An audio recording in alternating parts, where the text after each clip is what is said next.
बहुत बहुत धन्यवाद। किसी ज़माने में अंजुम जी मैं भी गाने का शौकीन था और अपने कॉलेज में एक बार जब मैंने गाना गाया था तो एक ही गाने पे 2 मेडल मिले थे, एक छोटा मेडल, दूसरा बड़ा मेडल। छोटा मेडल गाना शुरू करने के लिए मिला।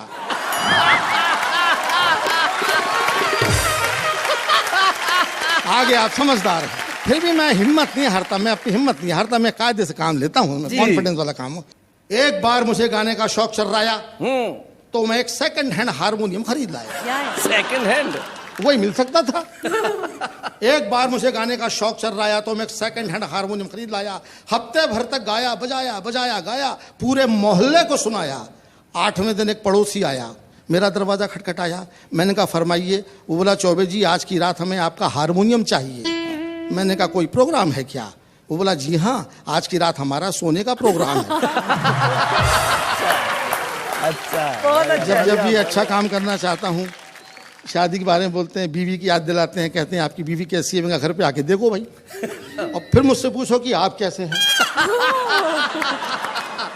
वो भी होशियार, हम लोग ऐसे में रह करके बीवियां होशियार हो जाती हैं जी। कभी मैं उखाड़ता हूँ, कभी वो उखाड़ती है। एक बार मुझसे बोली कि मैं तो अपना ब्लड ग्रुप चेक कराने जा रही हूँ। अच्छा। तो मैंने डॉक्टर को फोन कर दिया, भाई मैं देख ले ब्लड ग्रुप चेक करना और इसी का करना। तो डॉक्टर ने फोन किया, चौबे जी मुबारक हो, जो ब्लड ग्रुप आपका है वही आपकी बीवी का है। मैं कहा वो तो होता ही, 20 साल से मेरा खून पी रही है। याद कीजिए, अपने पिताजी को भी याद कीजिए जो आपको फौज में भेजना चाहते थे। हमारे पिताजी बहुत अच्छे पिताजी थे। क्योंकि वो हमारे पिताजी थे। ऐसे पिताजी सबको नहीं मिलते जी। पर उनकी बड़ी तमन्ना थी, उनकी अंतिम इच्छा थी कि मेरे घर में कोई फौज में जाए। उनको मैं ही पसंद आया। वो तो मैं अपने विल पावर से बच गया, वरना उन्हें मेरा काम कर ही दिया था। एक दिन मुझसे बोले कि मैं देश की सेवा करना चाहता हूँ, तू कल फौज में भर्ती हो जा। अच्छा, मैं करना चाहता हूँ, तू कल सेवा वो करना चाहते हैं, देखना मुझ। मैं समझ गया उनका प्लान, भर्ती कर दिया फौज में।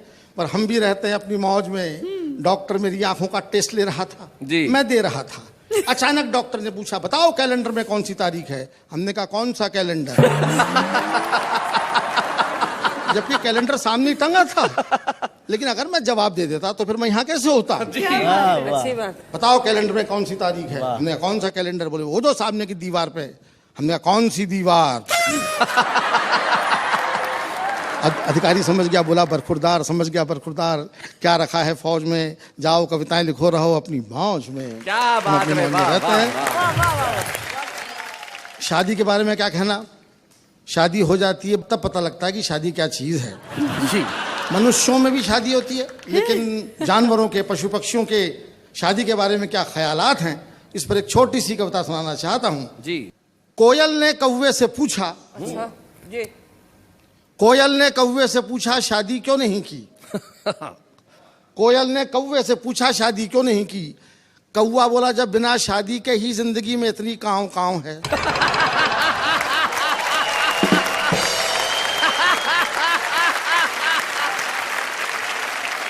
जानवर तक समझता कि शादी क्या चीज है। हाँ? बंबई में चौपाटी पे 2 लोग रात को घूम रहे थे। एक ने दूसरे से पूछा आप क्यों इतनी रात को यहाँ पर हैं? वो बोला मैं कुंवारा हूँ, घर पे क्या करता? और बोले आप? बोले मैं शादीशुदा हूँ, क्या करता? आप देखिए शादी की बात हो रही इसलिए मैं कहता हूँ आपसे। फिर एक छोटी सी कविता शादी पे। जी।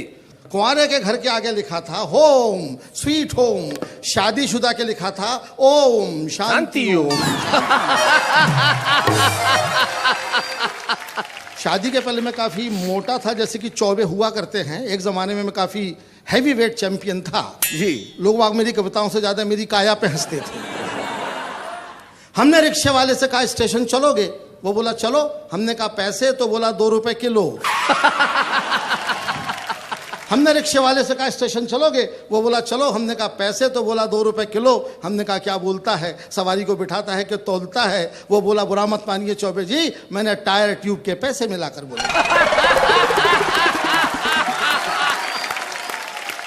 मैं और सुंदर मालेगामी लखनऊ स्टेशन पे खड़े थे, गाड़ी का इंतजार कर रहे थे। गाड़ी काफ़ी लेट थी, सोचा वज़न लेता हूँ। वज़न लेने मशीन पे चढ़ा तो मशीन भी मुस्कुराने लगी।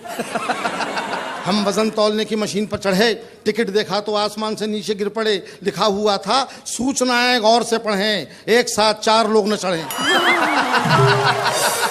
सूचनाएं गौर से पढ़ें, एक साथ 4 लोग न चढ़ें। टिकट सुंदर को दिखाया, वो भी मुस्कुराया। मशीन पे चढ़ा, सिक्का डाला, टिकट निकाला। इस बार लिखा हुआ था, वज़न तो रखें।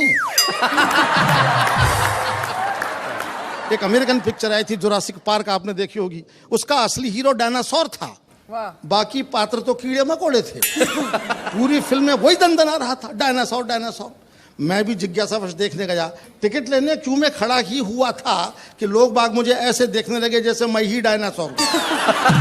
कुछ लोग तो टिकट फाड़ के घर जाने लगे, बोले अब पिक्चर क्या देखना।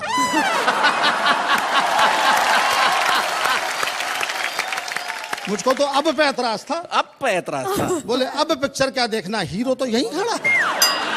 यहां तक तो मैंने बर्दाश्त कर लिया, लेकिन 5 मिनट के बाद में सामने वाला मुझसे पलट के बोला, धक्का क्यों दे रहे हैं डायनासोर साहब। मैंने कहा धक्का कौन दे रहा है, सांस भी ना छोड़ूं। सामने वाला कुल 50 ग्राम का था, मेरी एक सांस के साथ में आधा किलोमीटर आगे पहुंच जाता था।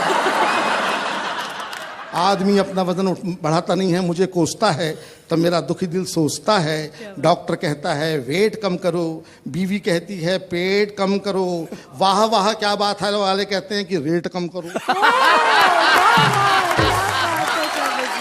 मैं तीनों से कहता हूँ मैं गरीब आदमी हूँ, मुझ पे रहम करो, मुझ पे रहम करो। कोई करता नहीं, कोई करता नहीं।